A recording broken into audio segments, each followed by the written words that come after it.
Cosa Vostra. C'est énormément de tech encore. En fait, la question, c'est pas de savoir qu'est-ce qu'on pousse dans Google Shopping, mais quand et comment. Il faut avoir des flux de très bonne qualité de base. Il faut avoir des landing pages de bon score Google pour pas surpayer des CPC. Voilà, il faut mettre un peu tout en ordre de telle façon à ce que la grande machine Google nous aime bien et nous permette de pousser nos produits quand on le souhaite. Mais non, j'ai pas de grands conseils parce que ça dépend surtout de son offre. Si on a des bons produits, on peut être même pas très fort en Google. À des bons prix, on arrivera à les vendre.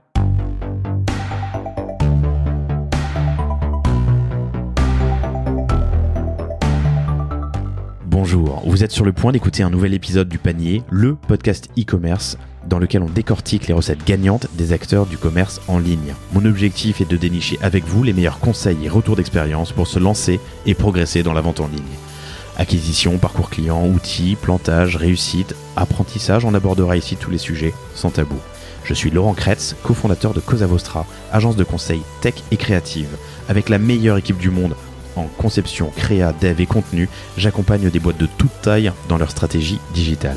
Contactez-moi sur lepanier@cosavostra.com, sur LinkedIn ou sur notre site cosavostra.com. Bonne écoute.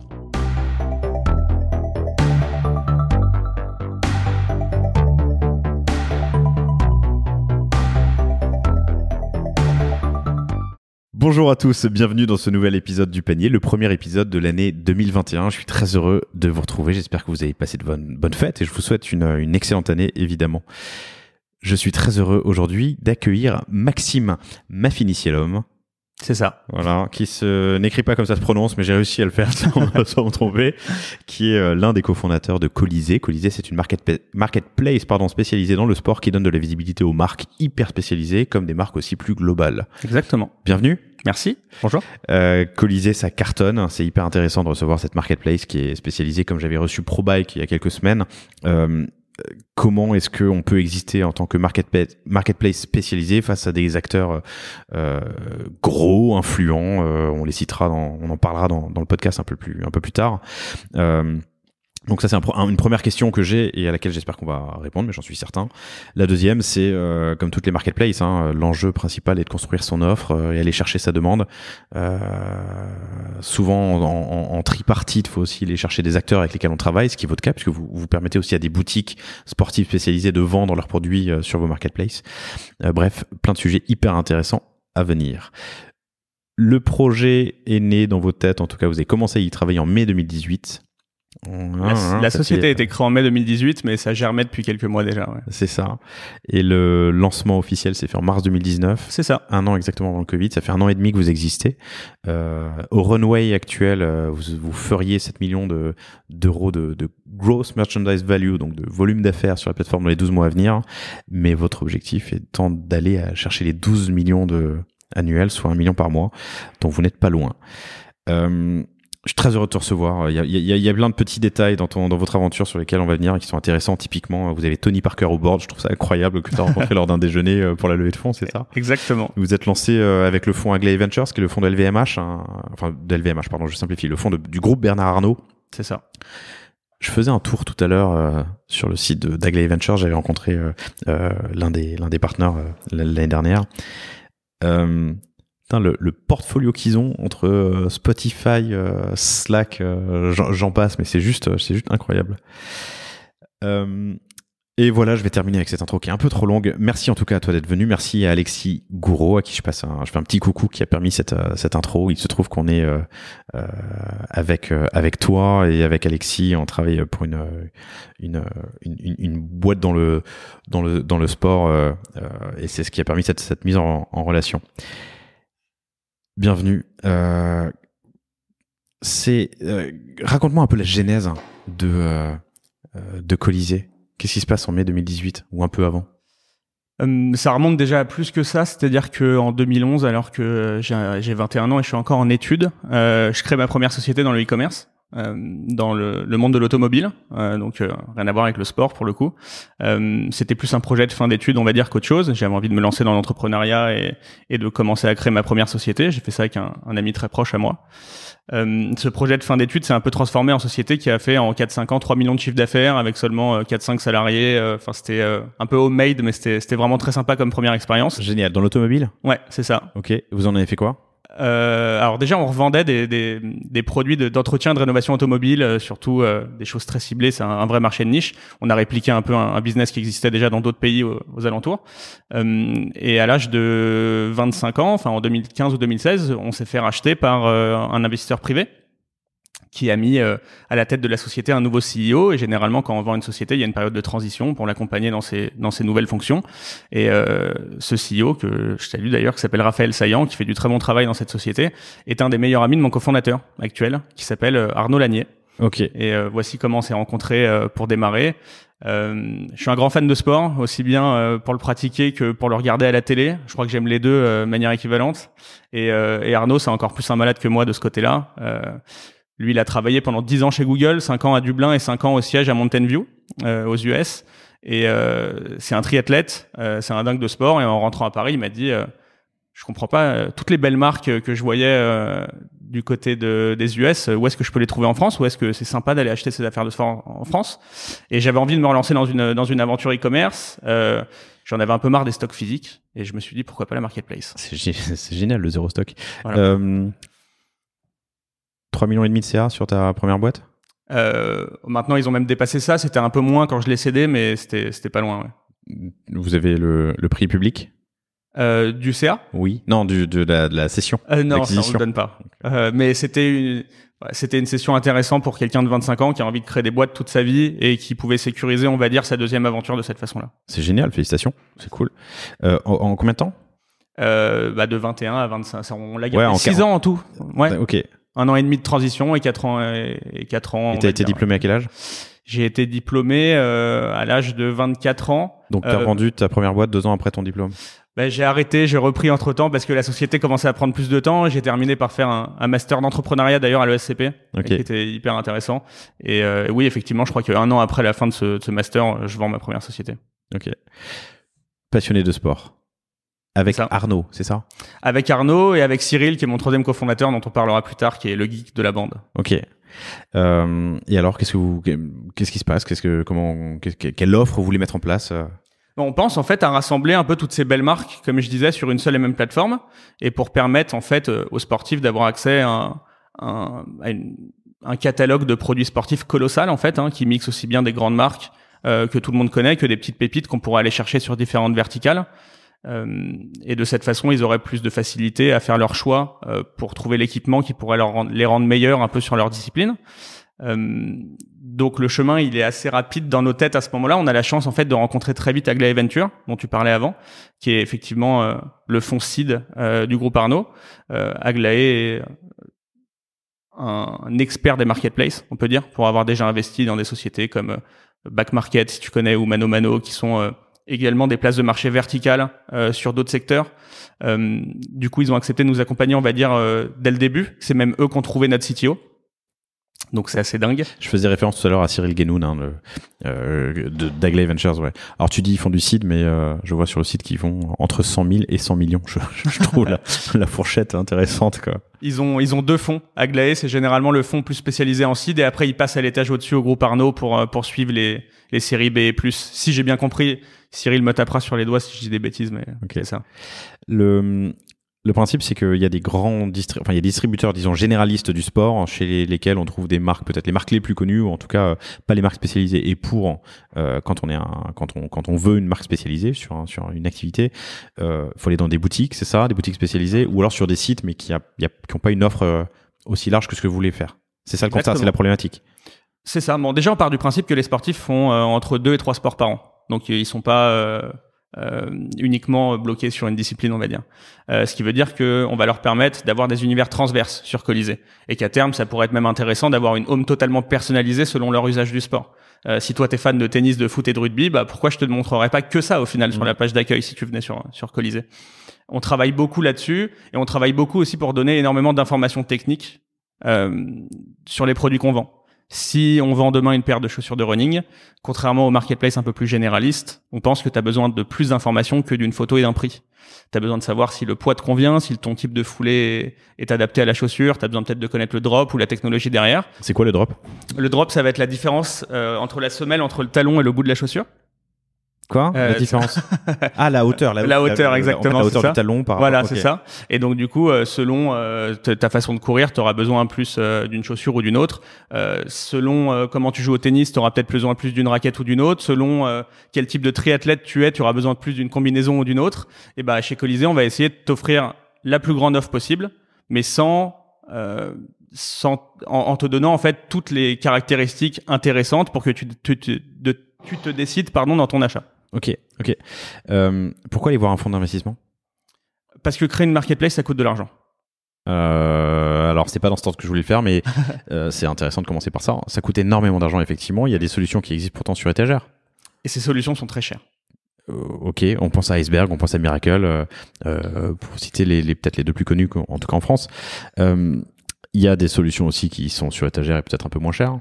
C'est très compliqué les marketplaces, c'est très réglementé en France et en Europe. Rien qu'au niveau des paiements, c'est un casse-tête pas possible. Chaque vendeur doit avoir un compte séquestre, ce qui fait que si demain Colisée coule, eh bien les vendeurs partent quand même avec le fruit de leur vente. Aujourd'hui, il n'y a pas vraiment de solution plug and play qui respecte toutes les réglementations européennes.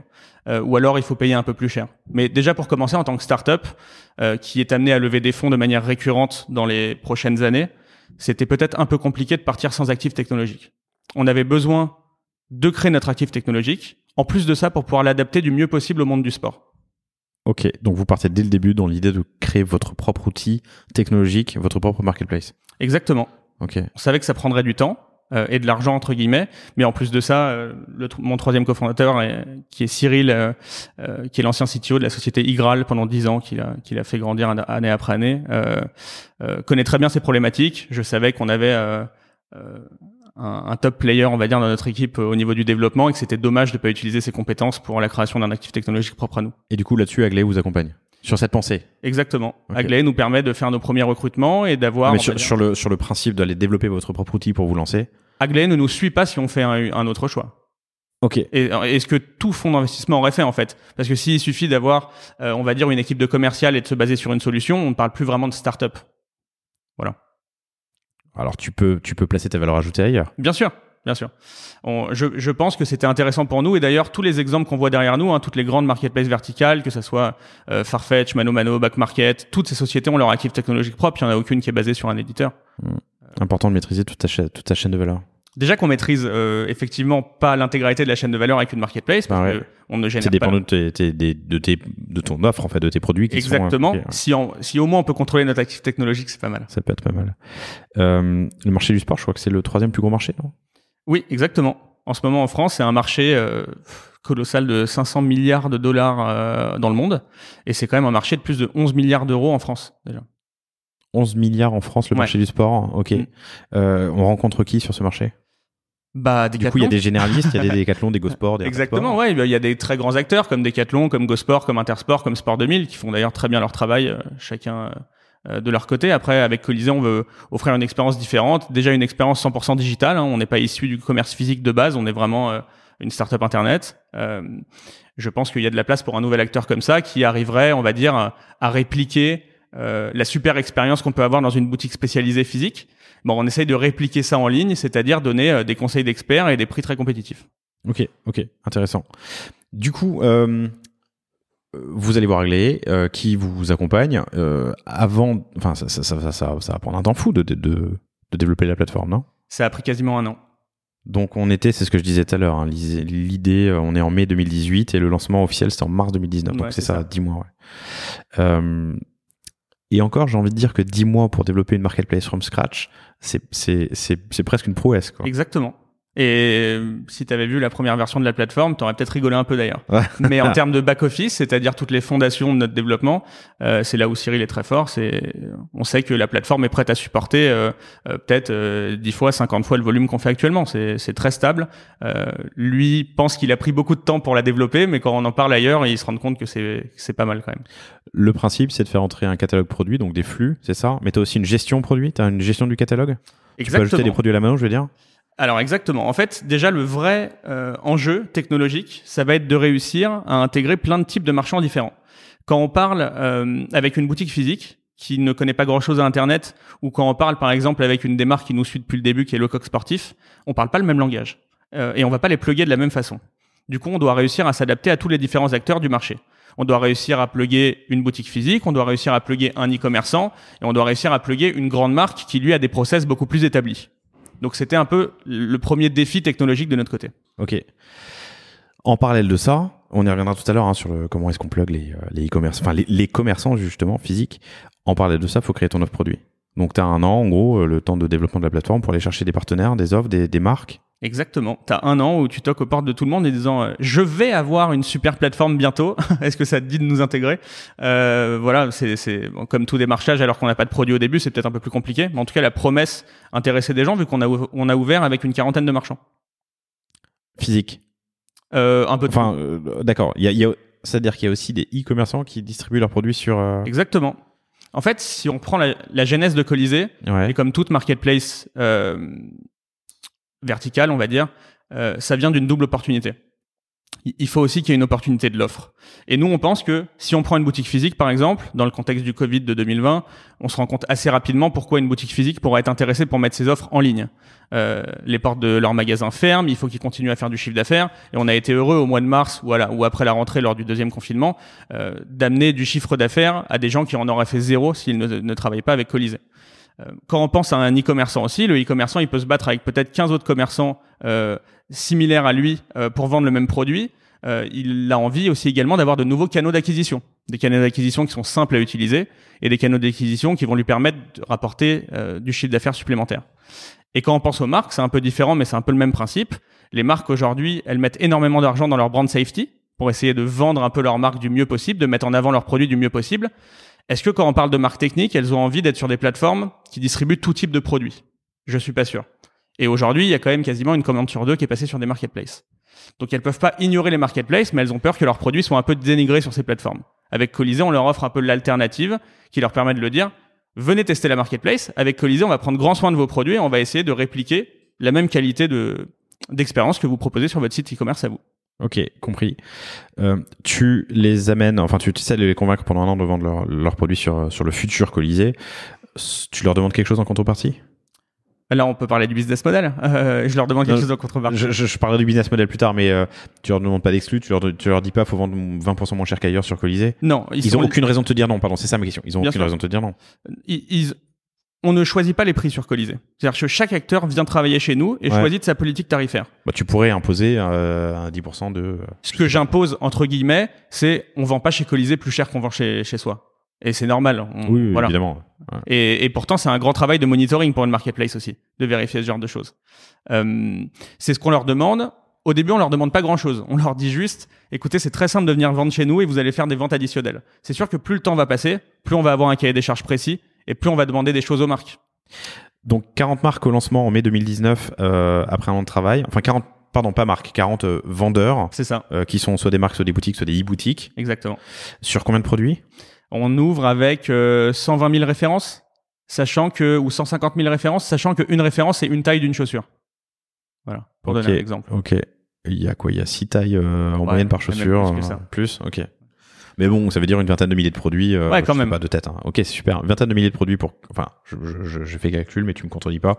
Pour une 40aine de vendeurs et 120 000 refs. Sur 27 sports différents. Sur 27 sports. Pourquoi 27?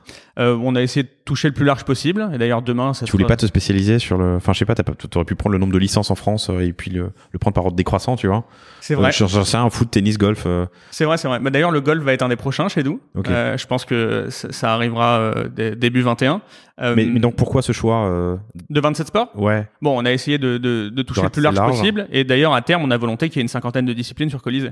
Mais tu peux être un spécialiste sur 50 disciplines? Oui. Après, tu peux commencer à ouvrir 27 sports différents, mais de ton côté, au niveau bureau, tu peux te focus sur certaines verticales. Et c'est ce qu'on a fait. On a commencé à ouvrir la plateforme, on était encore moins d'une dizaine. D'ailleurs, on est 11 aujourd'hui, on n'est pas beaucoup plus.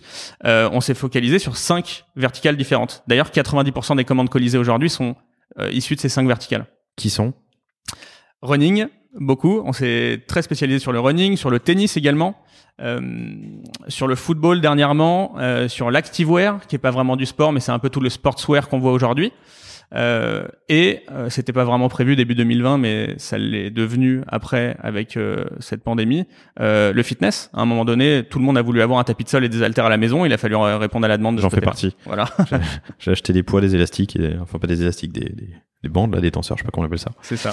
T'as dit 80% des achats? 90% des commandes. Ouais. Des commandes. Alors, on en parlera un peu plus tard, mais on va distinguer donc la commande, qui est le fait que je passe une commande avec le, comment tu appelles ça, l'order, le merchant order, le merchant order, c'est ça. Ouais. Ouais. Si j'ai 3 produits dans ma commande qui viennent de 3 produits différents, il y a une commande, mais 3 merchant orders, mais on y reviendra. Donc 90% des achats, des commandes sont sur les 5 principales verticales. C'est ça.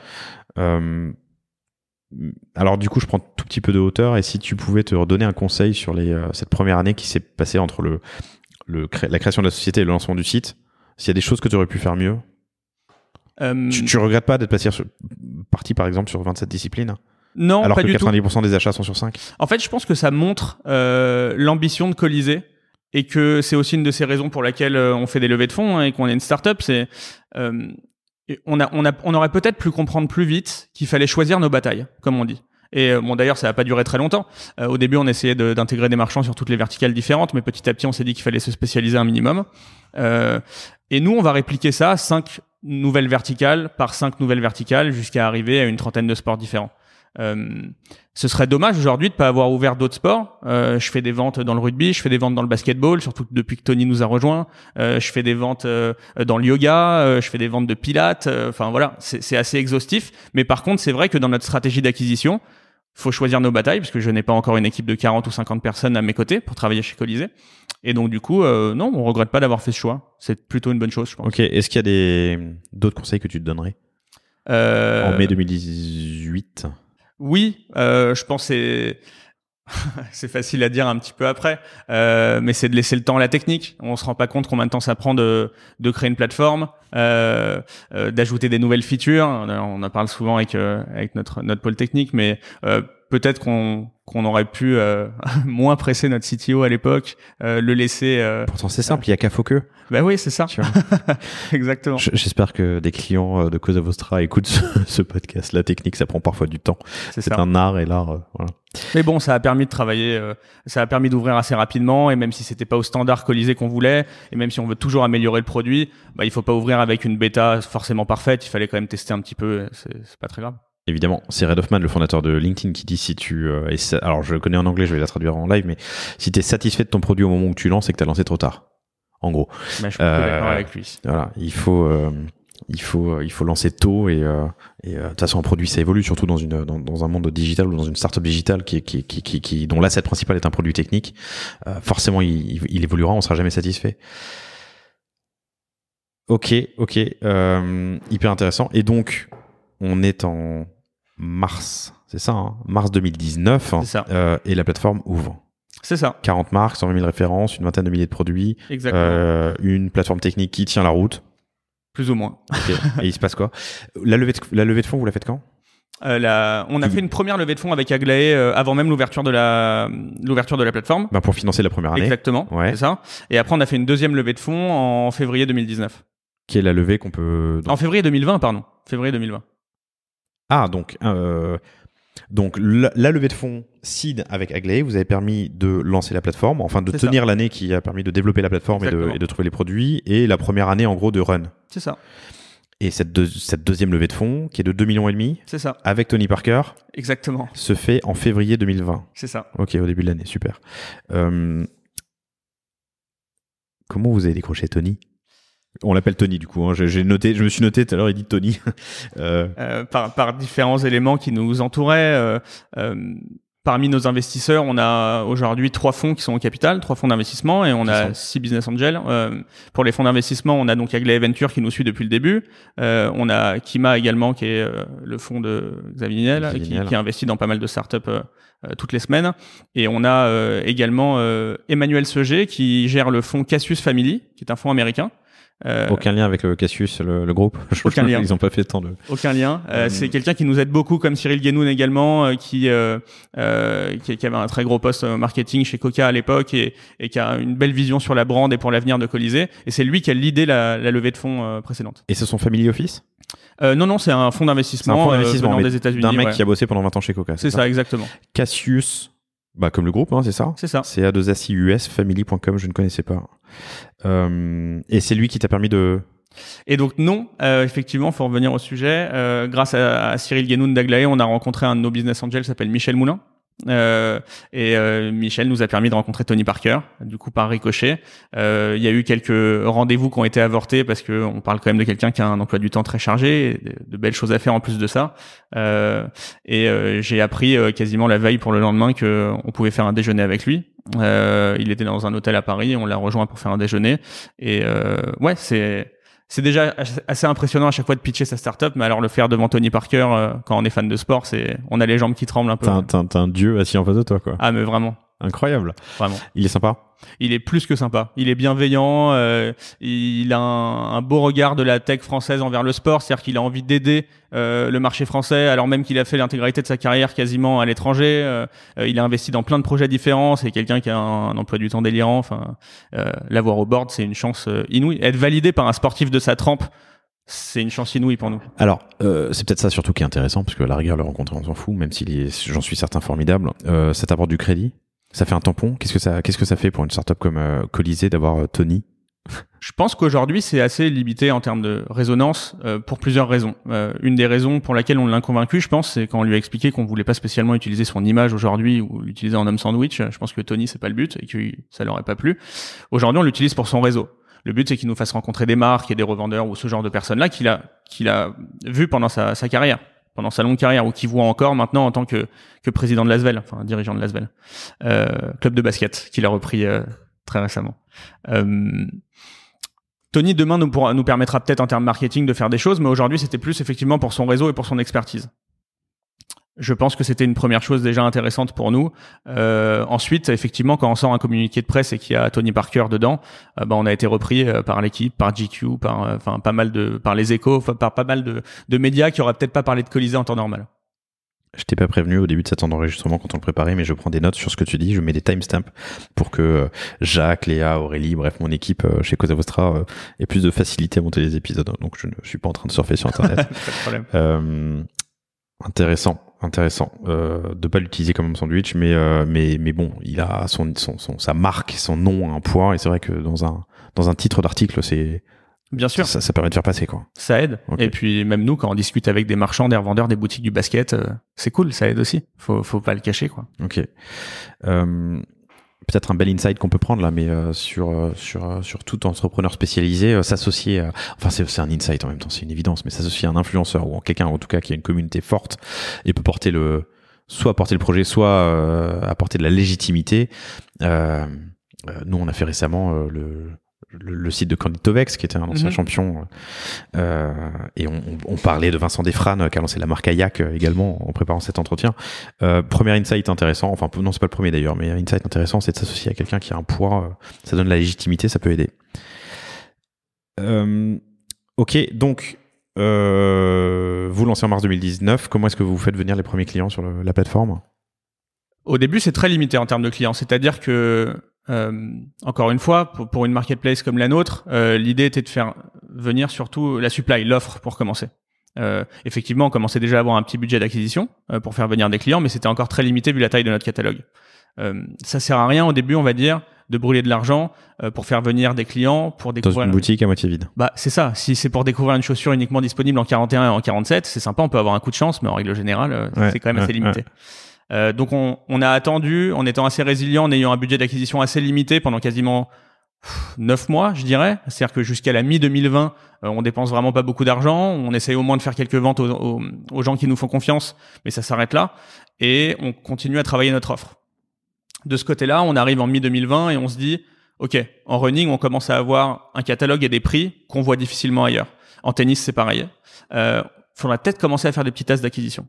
Et c'est à ce moment-là qu'on lance la machine de la demande. Alors, quelle était la taille de ton catalogue à ce moment-là? Qu'est-ce que tu as attendu? C'est quoi le trigger? Ça a toujours oscillé entre 150 000 et 200 000 références. Aujourd'hui, on a un peu plus de 200 000 références. Mais c'est quoi la diff alors entre mars et le moment où tu dis allez, on lance l'acquisition? Eh bien, c'est combien de marchands peuvent vendre un seul et même produit. Je vais pas te compter les références en double, mais demain, si tu as une boutique de sport et que une de tes connaissances a une autre boutique de sport, vous pouvez vendre tous les deux chez Colisée et vendre le même produit. C'est l'avantage d'une marketplace, c'est que notre algorithme va calculer en temps réel la meilleure offre possible pour le fan de sport qui vient sur notre plateforme. Et plus tu as de marchands qui viennent vendre un produit identique, plus tu vas avoir une compétitivité prix intéressante et plus tu vas proposer un super deal pour le client. Ok. Donc on attendait sur certaines catégories d'avoir en moyenne plus qu'un marchand par fiche produit. Ok. Pourquoi vous n'avez pas attendu ce moment pour lancer? En fait, pardon, la question derrière tout ça, c'est quoi le trigger en mars pour te dire, bon, bah, la plateforme technique est suffisamment stable et on a suffisamment d'offres pour lancer? C'est un peu ça, c'est des deux côtés. C'est-à-dire qu'on se disait que, c'est good enough, mais on commençait à avoir un produit qui tenait la route, même en termes du X et du Y. On commençait à avoir un catalogue qui tenait la route. On venait de signer 2-3 marchands avec des gros catalogues qui nous faisaient passer un palier. Chose qu'on n'avait pas avant en ayant toutes les dernières nouveautés de certaines marques et ce genre de choses-là. Et on se disait que bon, c'était le moment. De toute façon, si on n'essayait pas maintenant, je sais pas quand est-ce qu'on aurait essayé. Mais ce qui est intéressant, c'est qu'ensuite, plus on a commencé à augmenter ce budget d'acquisition, plus on est allé chercher des clients et plus on a eu des bons résultats. C'est-à-dire que généralement, quand tu ouvres un peu les valves de ce côté-là, tu fais un peu du mal à ton coût d'acquisition client, tu fais du mal à ton retour sur investissement et tout ça. Et nous, au contraire, on s'est rendu compte que plus on ouvrait ces valves d'acquisition, plus on commençait à avoir des résultats intéressants. Et pour revenir sur une question que tu m'as posée précédemment, qu'est-ce que je ferais peut-être plus vite, plus tôt? Bah, c'est cette question de la demande. Peut-être qu'on aurait pu commencer à capturer la demande un peu plus tôt. Pourquoi? C'est parce que jouer avec quelques centaines d'euros par jour en acquisition avec un catalogue de 200 000 références, en fait, c'était un peu une ineptie. C'était pas suffisant pour trouver les bons produits sur lesquels on devait miser et les mauvais produits qu'on devait mettre entre guillemets à la poubelle. Je comprends. Ça rejoint un peu ce que tu me disais tout à l'heure sur choisir ses batailles, quoi. Exactement. Ok, intéressant. Mais alors, restons sur l'offre. On veut des produits spécialisés qu'on ne trouve pas ailleurs, ou qu'on trouve ailleurs, mais en tout cas, on veut ceux qu'on ne trouve pas ailleurs. Vous avez des spécialistes du sport par discipline? Tu m'as dit que vous étiez 10, vous n'êtes pas 27. Et je pense que personne n'est spécialiste dans 27 disciplines. Mais c'est pour ça que... Comment tu fais ton choix? Comment tu fais ton choix de partenaires, de retailers, pardon? Bien sûr. Les verticales qu'on a choisies et dont je t'ai parlé précédemment, on les a pas choisies par hasard. Running, on a des spécialistes au bureau, d'ailleurs dont je ne fais pas spécialement partie. Moi, j'ai fait plus de 15 ans de tennis, donc ça c'est plus ma verticale, c'est moi qui vais choisir un peu les marchands de ce côté-là. Pareil pour le football, hein, je suis un grand fan de football depuis que je suis tout petit, donc je pense bien connaître le secteur. Donc on s'est spécialisé sur des verticales qu'on connaissait bien. Demain, je vais pas te vendre un baudrier d'escalade alors que j'ai personne chez moi qui peut t'en parler de manière précise. Par contre, il y a d'autres possibilités quand on parle de ça. D'ici peu, avec Colisée, on veut permettre à des sportifs de venir sur notre plateforme et de donner des conseils. Okay, toi, demain, t'es très fort en ski, tu vas pouvoir te connecter sur Colisée. Il y a des gens qui vont poser des questions sur qu'est-ce qu'ils doivent acheter en équipement pour aller faire du ski. Tu vas pouvoir leur donner des réponses. Et s'ils valident leur commande, pourquoi pas te donner un petit bon d'achat Colisée? Et qu'ensuite, tu puisses acheter toi ton équipement moins cher que tu l'aurais acheté d'habitude. On veut créer cette communauté de cette façon-là. Pourquoi? Parce qu'on pense qu'il n'y a pas meilleur qu'un sportif pour donner des conseils. C'est agnostique, c'est pas lié à une société, c'est pas lié à une marque, c'est uniquement sur son ressenti personnel et on pense que c'est les meilleurs conseils qu'on puisse trouver sur le marché actuellement.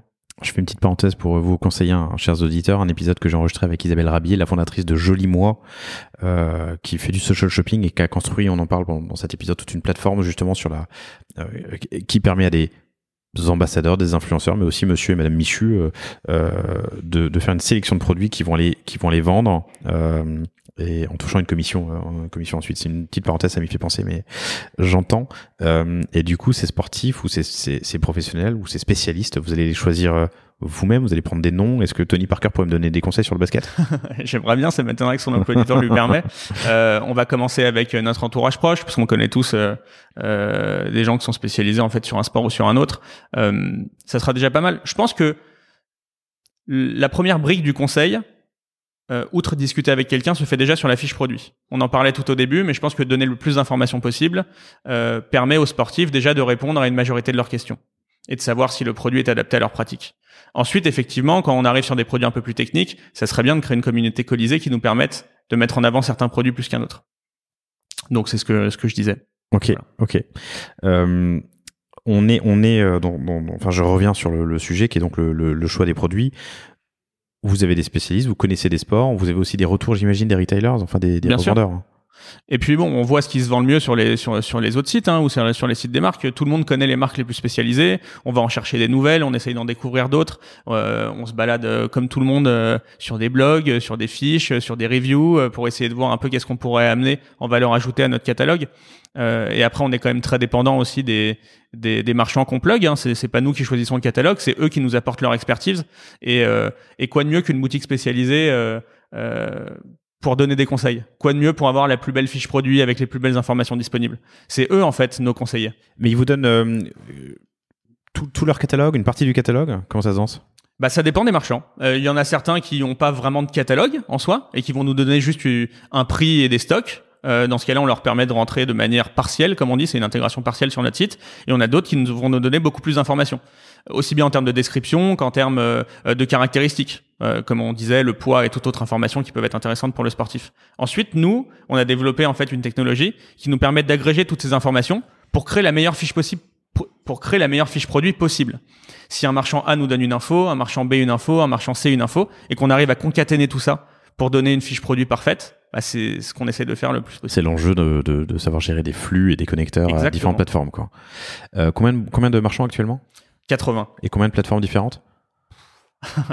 J'imagine que tu as du Magento, du Shopify pour les principaux. Exactement. Tu as des ERP, je sais pas, du Divalto ou autre, mais en fait, il y a trois grandes catégories différentes. J'ai du manuel, c'est-à-dire que je vais donner juste à disposition un outil qui va permettre de rentrer des informations from scratch. Donc une boutique physique qui voudrait rajouter ces informations partirait d'une feuille blanche et aurait des colonnes à nous remplir pour faire rentrer ses produits.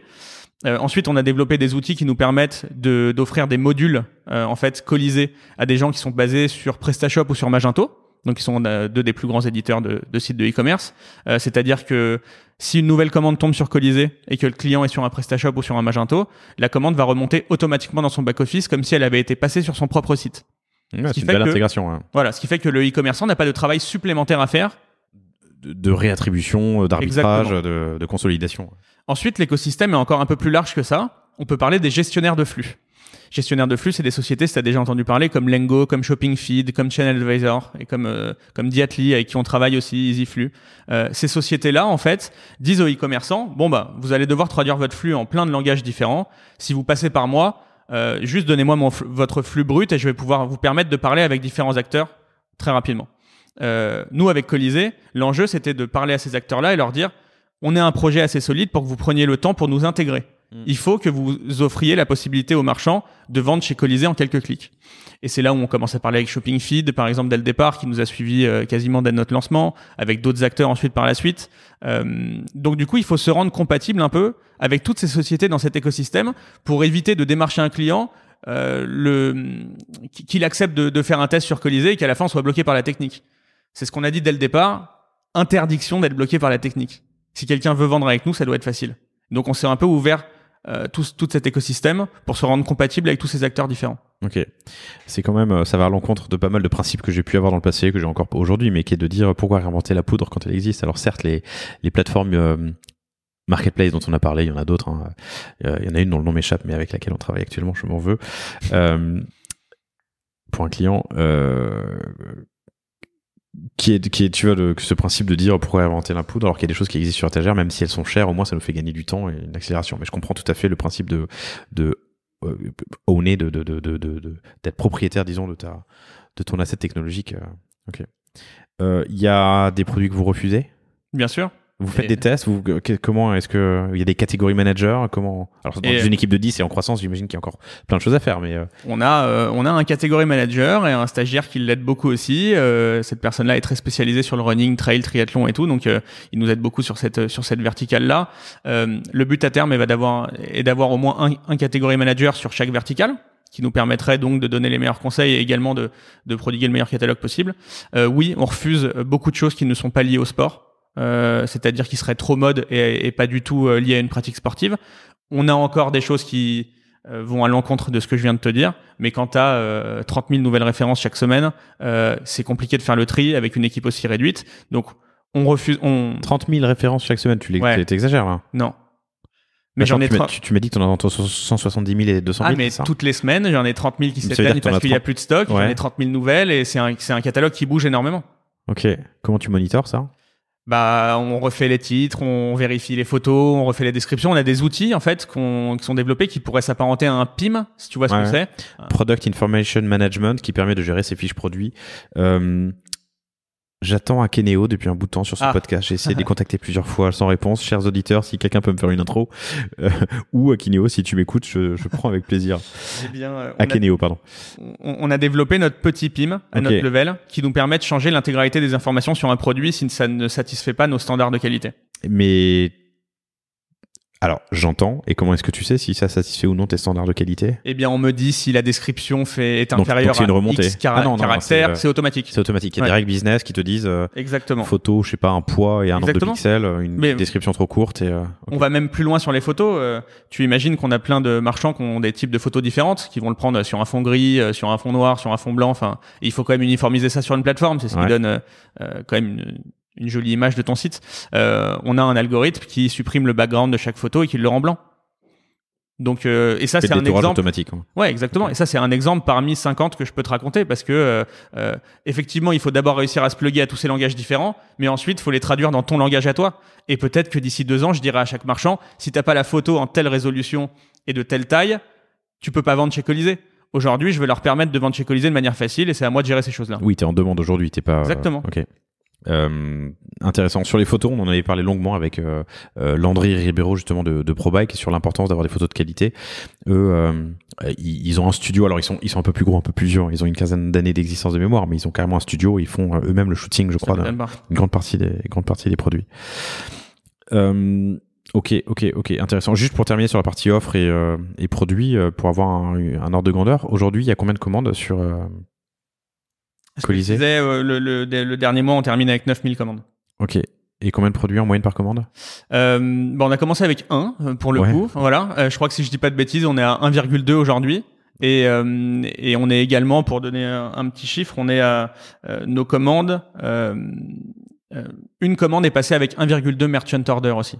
C'est-à-dire que 20% de nos clients aujourd'hui font des commandes multi-marchands et vont recevoir donc 2 ou plus de colis parce qu'ils viennent de plusieurs marchands. Okay. C'est ça. Eh bien, je saute directement dans la partie Ops parce que c'est ça qui est intéressant. Tu ne contrôles pas. Donc tu me l'as dit avant, et vous êtes zéro stock. Exactement. Ok. Donc ton métier, c'est d'envoyer des commandes à des vendeurs. Que ce soit des boutiques physiques, des boutiques en ligne ou des marques sportives. Comment est-ce que tu peux garantir une qualité ou comment est-ce que vous faites en tout cas pour garantir une qualité de délai d'envoi, de réception, de packaging éventuellement, et comment est-ce que vous gérez les retours? Faisons-le dans l'ordre. Ok. C'est aussi une des raisons pour laquelle on a développé notre actif technologique. C'est que aujourd'hui, si la commande n'est pas expédiée en temps et en heure, si un client pose une question et que le marchand n'a pas répondu dans les 48 heures, c'est flagué de notre côté par des règles métiers, et ensuite notre service client reprend la main pour essayer de se substituer au marchand et pour pouvoir répondre à la demande du consommateur. On monitore énormément de choses. C'est le but d'une marketplace. On fait même des commandes tests sans dire que c'est colisé chez des marchands pour vérifier comment ça arrive. Est-ce que ça arrive à temps dans un beau colis ou ce genre de choses-là. Donc, le travail d'une marketplace, du côté Ops, c'est beaucoup de monitoring. C'est beaucoup de règles métiers qui doivent être déterminées et qui nous permettent, nous, de suivre pas à pas et d'éviter les couacs. Surtout parce que ça peut arriver que des marchands se cachent un peu derrière la marketplace quand ils font pas le bon travail, on va dire, mais c'est rare. Les marchands qu'on a aujourd'hui sur Colisée, c'est des gens c'est des passionnés déjà, j'imagine. Vraiment. Ouais. Je pense que si on avait que des déstockers ou ce genre de choses là, ça serait différent. Aujourd'hui, le fait d'avoir un tiers de nos marchands qui sont des boutiques physiques, c'est-à-dire des passionnés de sport, ça garantit une certaine qualité de service, on va dire. Ok. Et sur les retours? Et sur les retours, chaque marchand a la possibilité de choisir sa politique tarifaire, c'est-à-dire s'il souhaite l'offrir ou si c'est des retours payants. C'est indiqué au niveau du marchand avant qu'il passe commande pour le prévenir. Et donc, on a développé ce qu'on appelle une messagerie tripartite, c'est-à-dire que si le client a une question à poser au marchand, Colisée va être au courant et a la possibilité de répondre également. Ce qui fait qu'on peut accélérer des procédures ou se substituer au marchand, comme je disais avant. Et s'il y a une demande de retour, nous, on va monitorer que le marchand envoie bien le bordereau retour au client en temps et en heure et que c'est bien fait de cette façon. Avec du flagging s'il y a du retard ou de l'alerte s'il y a du retard, je veux dire. Exactement. Ok, c'est ça. ok, intéressant. Combien de personnes à la technique sur les 10 ? On Me dis pas qu'il y a que ton associé Corentin, Non, Cyril. Cyril Cyril est le CTO. Putain, on a un développeur back, un développeur front et un stagiaire et un alternant, pardon, qui est avec nous depuis le début. Et il va bien, Cyril ? Il a encore va tous très ses cheveux bien. Cyril, c'est la force tranquille. Ok, tant que la maison elle brûle pas, tout va bien. Et donc du coup d'ailleurs, il nous calme nous en tant que cofondateur, c'est pas mal. Non, tout se passe bien et comme on en parlait aussi avant. En 6 mois, on fait peut-être 10 fois plus de chiffre d'affaires et 10 fois plus de commandes qu'avant. Et la solution ne bouge pas d'un poil. Donc, je pense que ça veut dire qu'elle est construite sur de bonnes bases. C'est hyper intéressant. Tant que la maison ne brûle pas, tout va bien. Moi, c'est un truc que je répète assez souvent autour de moi. C'est que y a pas mort d'homme. On va trouver des solutions. La Terre va continuer de tourner. Exactement. Mais il faut savoir garder son calme dans des situations parfois un peu stressantes. Ok. Donc, en termes d'opération, en fait, votre métier, c'est un métier technique principalement et c'est du load balancing presque de commandes vers des fournisseurs. Toutes les personnes sont dans un bureau chez vous. Exactement. Ouais, ok, intéressant. C'est quoi votre principal enjeu aujourd'hui ?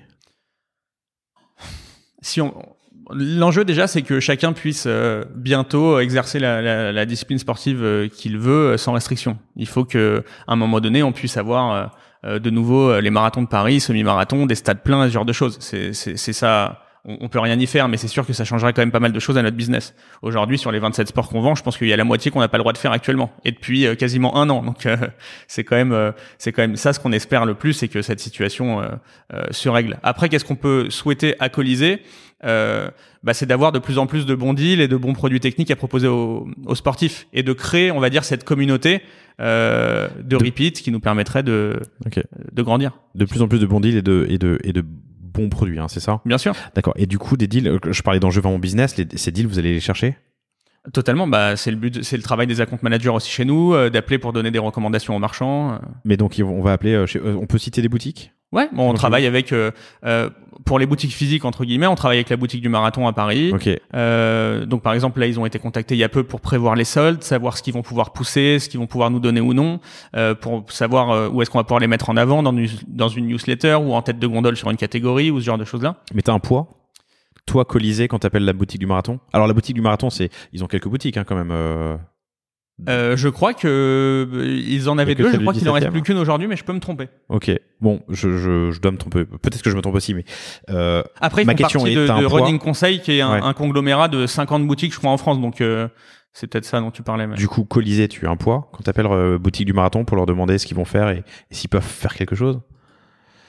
Alors, aujourd'hui, nos meilleurs marchands arrivent à dégager environ 150 000 euros mensuels.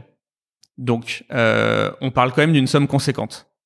C'est-à-dire que... Vos meilleurs marchands arrivent à vendre pour 150 000 euros de marchandises, donc de grosses... mon meilleur marchand, au mois de décembre, fait 150 000 sur Colisée. Exactement. Excellent. Donc, du coup, quand on arrive... C'est une part importante du GMV total de Colisée, du coup. Exactement. Okay. C'est pour ça qu'on a choisi nos batailles. Okay. Et qu'on a choisi nos marchands.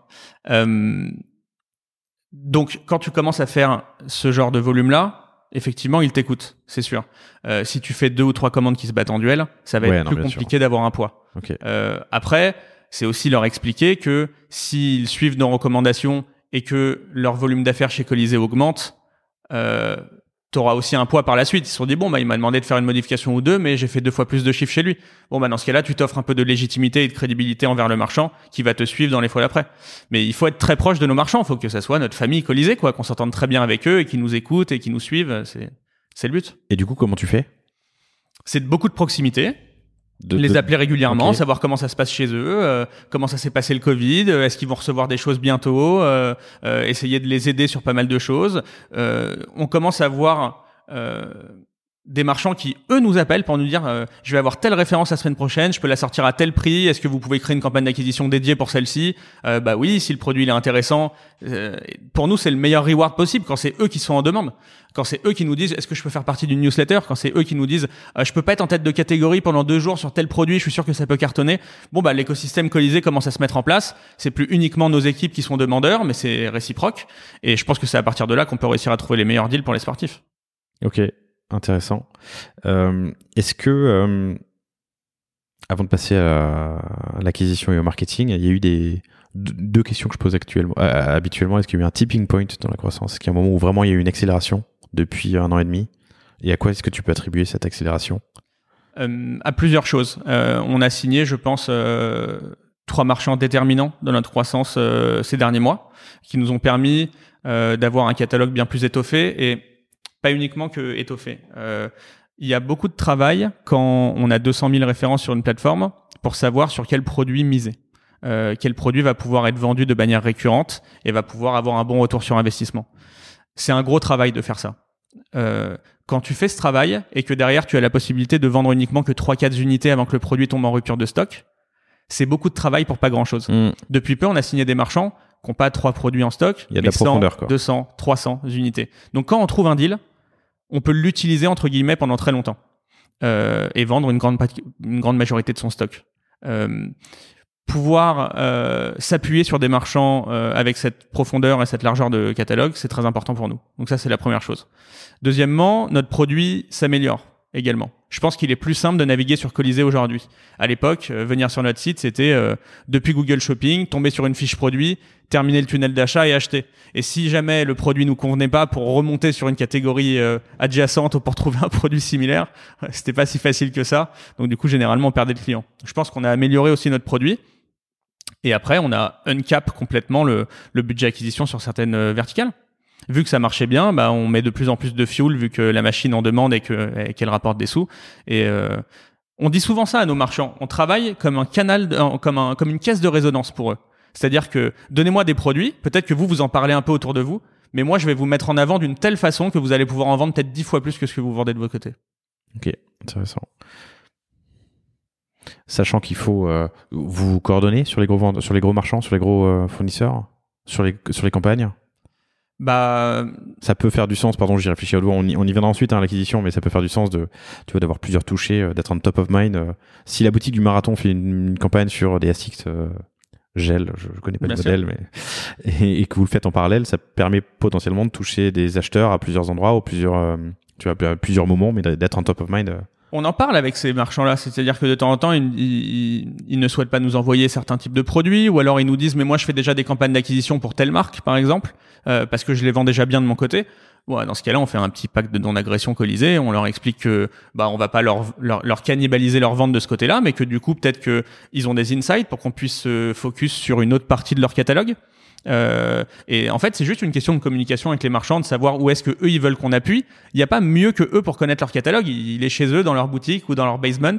Nous, on n'a pas de vision sur ça, donc on parle énormément avec eux pour savoir quelle campagne d'acquisition créer pour leur catalogue. Ouais. Ok.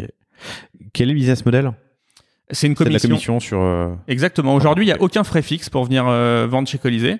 C'est-à-dire qu'on n'a même pas mis en place d'abonnement mensuel pour le moment. C'est uniquement donc à la réussite, c'est uniquement à la commission. Ok. Tu peux nous donner un ordre de grandeur ? C'est dans les standards du marché. Aujourd'hui, on a une commission de un peu en dessous de 15%. Ok. 15% du prix hors taxe que j'ai amené à mon client, c'est ça ? Si je vais mettre 100 €, je prends 15. C'est un peu moins que ça. Oui, d'accord, mais un peu en dessous de 15%. Okay. C'est ça. Cool. Alors, on revient à une question que je t'ai posée tout à l'heure, mais on va creuser maintenant. Et comment est-ce que vous faites venir la demande ? Comme on en a parlé au début, j'ai un de mes 2 autres cofondateurs qui sort d'une dizaine d'années de chez Google. Donc en termes d'acquisition client, sur ces canaux d'acquisition-là, on a, je pense, un petit avantage concurrentiel parce qu'on connaît très bien la machine. Comme toute marketplace verticale, il faut commencer par manger entre guillemets des parts de marché. Et pour ce faire, il faut le faire avec de l'acquisition payante. On s'est spécialisé sur Google, que ça soit du shopping ou de l'AdWords, pour démarrer. Ça Alors, va être le je cas reprends encore. cet exemple, là, on l'a pris, je me mets en fenêtre anonyme, j'ai cherché ASICS Gel Quantum 360, qui est une chaussure de running très connue et qui marche bien. Donc je vous Running trouve, lifestyle, hein, un peu entre les deux. elle est jolie, C'est quoi. ça. Je vous trouve effectivement en shopping et ensuite en AdWords en dessous. Tu peux nous en dire un peu plus? Ouais. On a une stratégie qu'on appelle de long tail. C'est-à-dire que aujourd'hui, on va se placer sur des requêtes très précises pour aller chercher un modèle précis d'une marque. Parce que c'est une habitude du persona? Parce que l'utilisateur fait ça? Parce que pour commencer à convertir des requêtes génériques, il faut déjà être très fort pour nous sur du spécifique. Donc c'est comme si tu prenais l'image d'un entonnoir. Ok ?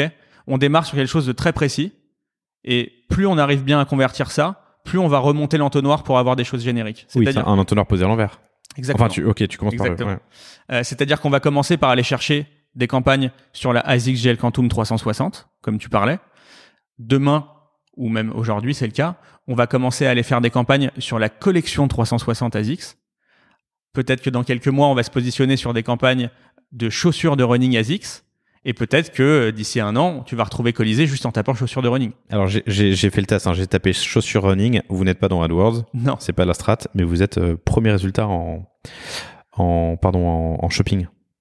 En Google Shopping. En shopping, c'est encore 80% de notre stratégie d'acquisition aujourd'hui. Sur Google, je parle. Hein. Il y a 80% shopping, 20% AdWords. 20% AdWords, ok. Mais là, du coup, vous remontez bien sur du shopping, sur oui. Shopping, ouais. C'est plus sur de l'AdWords où on fait de la long tail. Ok. C'est-à-dire que tu vas pas me voir aujourd'hui sur de l'AdWords sur boutique de sport ou chaussures de foot. C'est des mots-clés qui coûtent trop cher pour nous encore aujourd'hui. Et en plus de ça, je pense qu'on a encore pas mal de trajets à faire au niveau de l'expérience pour amener des clients de manière un peu plus large. Google Shopping, tu as un feedback à nous donner? Un enseignement, comment il faut faire pour cartonner sur Google Shopping? C'est malheureusement pas moi l'expert. Si j'avais amené Arnaud avec moi, il aurait pu t'en parler un petit peu plus en détail. C'est énormément de tech encore. En fait, la question, c'est pas de savoir qu'est-ce qu'on pousse dans Google Shopping, mais quand et comment. Il faut avoir des flux de très bonne qualité de base. Il faut avoir des landing pages de bon score Google pour pas surpayer des CPC. Voilà, il faut mettre un peu tout en ordre de telle façon à ce que la grande machine Google nous aime bien et nous permette de pousser nos produits quand on le souhaite. Non, j'ai pas de grands conseils parce que ça dépend surtout de son offre. Si on a des bons produits, on peut être même pas très fort en Google. À des bons prix, on arrivera à les vendre. Et comment est-ce que tu pousses, comment est-ce que tu fais pour avoir des bons prix? Et du coup, je vais parler avec différents marchands. Comme je te disais, on peut avoir différents marchands qui vont vendre le même produit. Mais lesquels vont remonter? Alors, du coup, votre algo, tu en parlais tout à l'heure, mais qui va choisir le meilleur produit pour moi? C'est une question de prix principalement, puisqu'entre deux produits similaires. Alors, aujourd'hui, ça va être une question de prix. Demain, ça sera pas forcément le cas. Alors, effectivement, s'il y a sur un produit à 100 euros, il y a 40 euros de différence, ça sera le prix qui va prédominer. Par contre, si on parle de quelques euros ou de quelques centimes, dans ce cas-là, on va aller un peu plus loin. On va prendre en compte dans notre algorithme le pourcentage de retour client, le pourcentage de satisfaction client, ou en combien de temps les colis sont expédiés ou livrés généralement. Peut-être que toi, ça te dérangerait pas de payer 1 euro de plus le produit si tu sais que tu l'as demain livré chez toi, alors que l'autre marchand te dit que ça va durer 4-5 jours. Donc l'algorithme, il est quand même un peu plus complexe que juste drivé par le prix. Il est bien sûr drivé par le prix, mais pas uniquement. Ok. Donc, stratégie d'achat média et d'acquisition principalement autour de AdWords et Google Shopping. 80% sur Google Shopping, 20% sur AdWords. C'est ça. Stratégie de long tail et de remontée d'entonnoir. Exactement. On vise le produit très spécifiquement, puis la collection, puis l'univers et on remonte. Ok. Tu m'as dit aussi quand on préparait cet entretien, et j'aimerais bien que tu nous en reparles maintenant, que vous aviez mis en place une tech pour pouvoir lancer très rapidement une grande série de campagnes d'acquise. Exactement. En fait, ça fait un moment qu'on travaille dessus. La première brique que l'on a créée là-dessus, c'est un outil de génération de collection. Aujourd'hui, si tu penses à ASICS Gel Quantum, c'est une collection. Si tu penses à Nike Courte pour le tennis, c'est une collection. N'importe quelle marque a différentes gammes de produits. Aujourd'hui, on peut les créer de manière automatique à la volée, et donc rassembler sur une seule et même page tous les produits qui seraient synonymes de cette collection-là. Attends, juste pour que je comprenne bien. Donc sur Colisée, je peux avoir la page collection Gel Quantum de ASICS. Exactement. C'est ça? Ouais. Mais ça, en fait, c'est une page produit, enfin c'est un listing produit. C'est un listing sur certains produit critères. qui va aller te chercher dans 200 000 références les produits. Oui, d'accord. Voilà. Votre outil, votre plateforme techno vous permet très facilement de créer des listings. C'est même pas facilement, c'est que toi, en fait, tu pourrais même t'amuser à en créer. Ah, ok. Colisée.fr/collection / tu tapes le nom de la marque le nom de la gamme, tu envoies et ça la crée automatiquement. Ok. Ce qui fait qu'on n'a pas besoin de la créer en amont pour l'envoyer en acquisition. Oui. Elle peut être créée par la machine. En faisant ça, ça nous permet de réagir un peu plus en instantané, on va dire, sur certains événements sportifs. Malheureusement, on va pas se le cacher, avec le Covid en 2020, on n'a pas pu trop tester ça.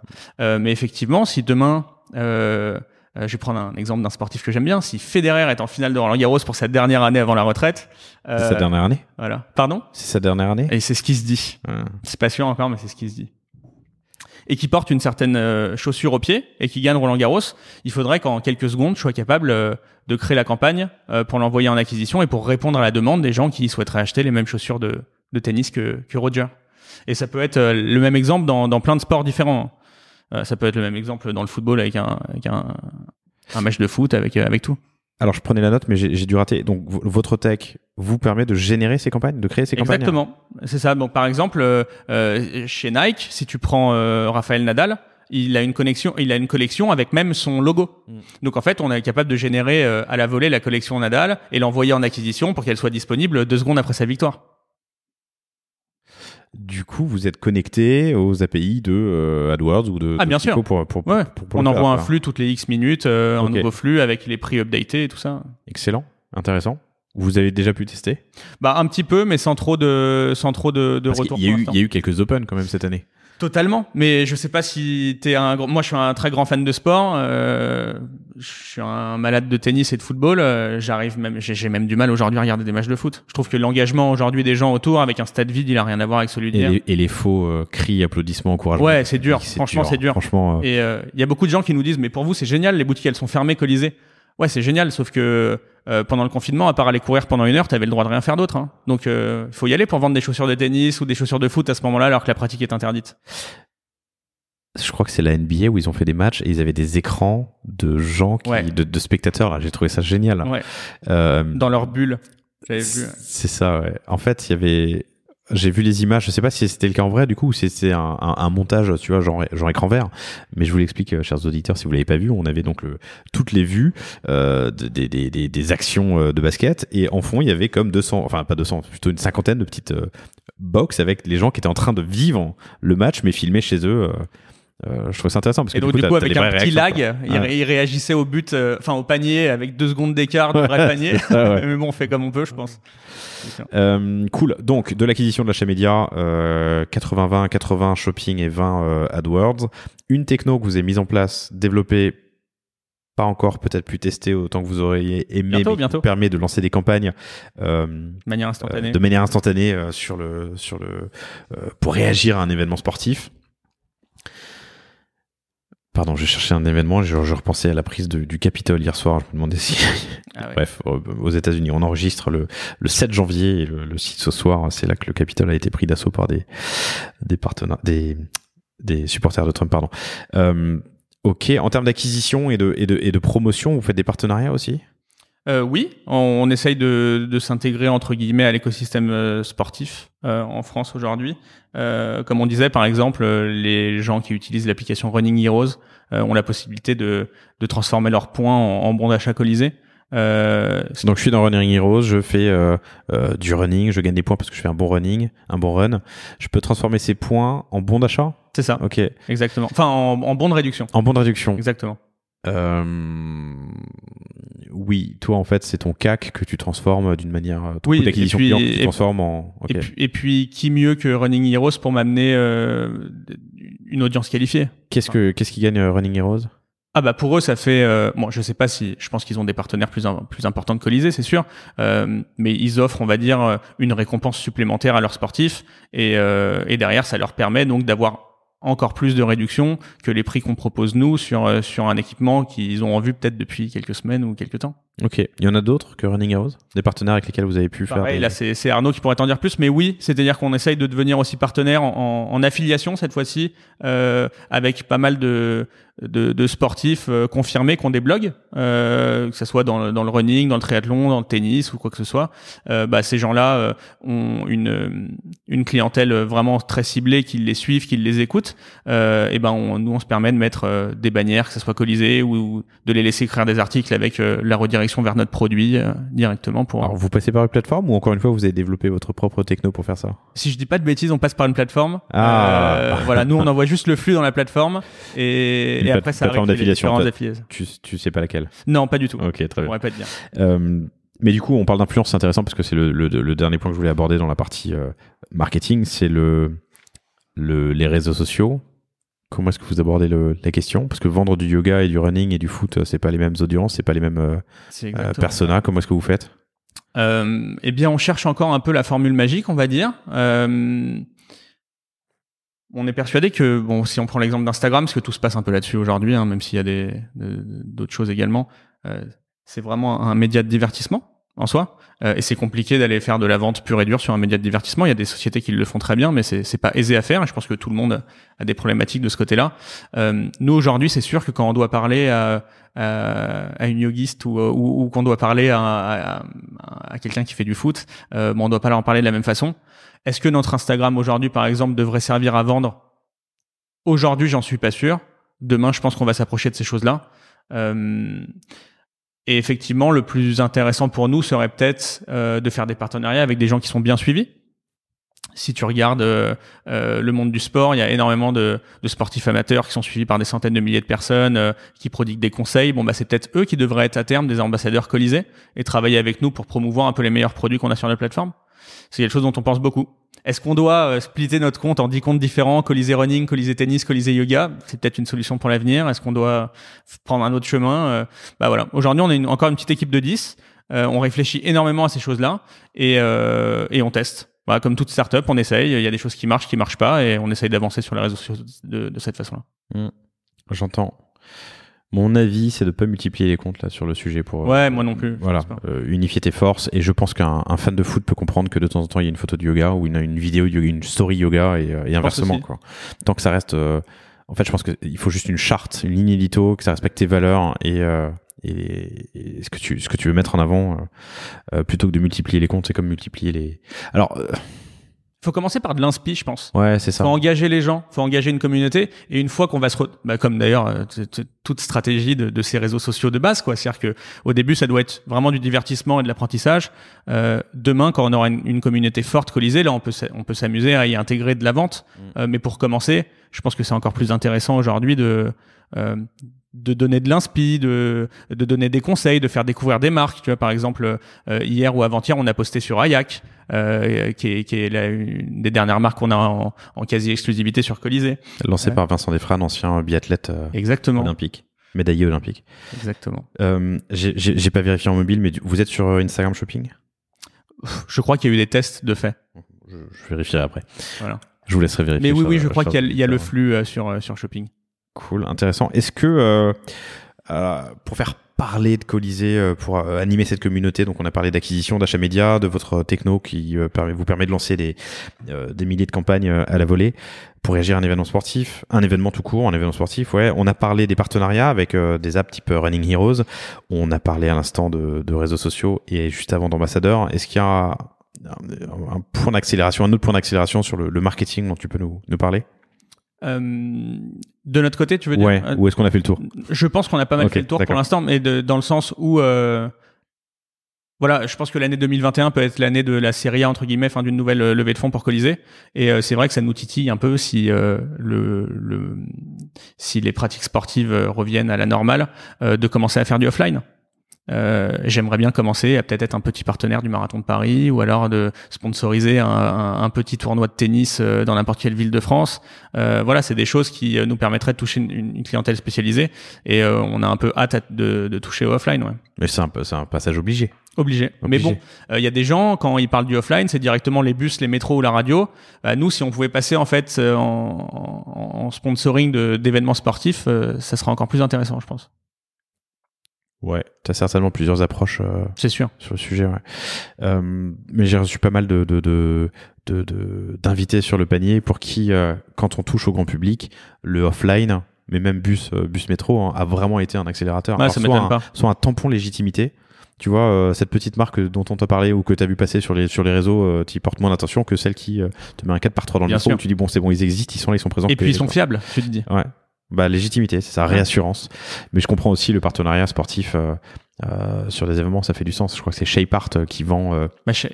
Exactement. Qui vendait beaucoup sur les. Qui avait des stands sur les événements running, justement. Shapeart qu'on vend sur Colisée. Eh bien, vous retrouverez Shapeart sur Colisée. Cool. Écoute, pour terminer cet entretien, qu'est-ce qu'on peut te souhaiter pour 2021 ? Bah, le retour des événements sportifs. Sport. Exactement. Non, mais que tout le monde puisse faire du sport comme il le veut, c'est tellement important que je pense que c'est la première des préoccupations et que Colisée continue à grandir et qu'il ait le temps de grandir, en fait, en cette année 21. Je pense que c'est compliqué de voir à plus de 3 mois en ce moment avec tout ce qui s'est passé ces derniers temps, d'avoir un peu plus de stabilité. Voilà ce qu'on pourrait nous souhaiter à nous et je pense à toutes les startups qui existent dans l'écosystème français aujourd'hui. Et le milieu, comment tu le vois évoluer ? Est-ce que si je devais te demander l'achat sportif dans 5 ans et dans 10 ans, c'est quoi ? C'est un achat éco-responsable. C'est un achat qui dure. C'est un achat lié à ta pratique sportive, à ton niveau, à ta façon d'exercer ta discipline. C'est un achat un peu plus personnalisé que celui qui existe aujourd'hui. Ok. Je pense. Éco-responsable, lié à... Vraiment. Okay. Bah, on parlait d'Ayak, par exemple. Je pense effectivement que on voit beaucoup de marques se lancer là-dessus, de sport, des grandes comme des petites. Demain, ça sera la norme, c'est sûr. Ok. Ton principal enseignement sur ces 18 premiers mois d'activité ? Alors, tu m'as dit, pardon, je poursuis ma question, mais tu m'as dit choisir ses batailles, commencer l'acquisition plus tôt, savoir exactement ce qu'on veut vendre, quoi et quand on fait du Google Shopping. Mais si on prend un peu plus de hauteur, ton insight. C'est de comprendre que les achats de sport, enfin les achats de vêtements ou d'équipements sportifs, sont des achats émotionnels et qui répondent pas à une certaine logique en soi. Demain, on peut avoir envie d'une nouvelle chaussure de foot alors qu'elle nous permettra peut-être pas spécialement de devenir Ronaldo. Ouais. Mais pour autant, on en a envie, elle est jolie, on sera stylé quand on va aller jouer. Et que, en fait, la frontière entre le sport et la mode est de plus en plus fine. Donc, je pense que Colisée, faudrait que demain soit de plus en plus stylé et te permette, en fait, de te sentir de mieux en mieux dans ta pratique du sport. Ce serait pas mal. Maxime, merci infiniment pour ton temps. C'était hyper intéressant. Et félicitations pour cette belle croissance déjà. Merci beaucoup. Combien de commandes à date je pense qu'on a cumulé depuis le début? Je pense que les commandes à date, j'ai la moitié dans les 4 derniers mois, donc ça ne voudra pas dire grand-chose, mais je crois que j'ai 40 000 clients ou 50 000 clients depuis le début. Une très très belle accélération en tout cas. Ouais, ok, c'est cool, ça continue. Merci à toi, merci encore Alexis Gouraud pour cette intro, un grand merci encore pour ton temps, et puis à bientôt, chers auditeurs. Pardon, je te laisse dire au revoir. Merci beaucoup, voilà. Merci de m'avoir reçu. Chers auditeurs, je suis très heureux de vous retrouver en cette nouvelle année. Plein de belles choses à venir et des beaux invités. Je vous prépare un beau programme dans les semaines qui viennent. À bientôt, au revoir. Merci d'avoir écouté cet épisode du panier. J'espère qu'il vous a plu. Si c'est le cas, et même si ce n'est pas le cas, abonnez-vous pour ne rater aucun épisode. Parlez-en autour de vous et laissez-moi un commentaire sympathique sur Apple Podcast. C'est ce qui m'aide le plus à remonter dans les classements. N'hésitez pas non plus à le partager à chacun de vos contacts dans le business.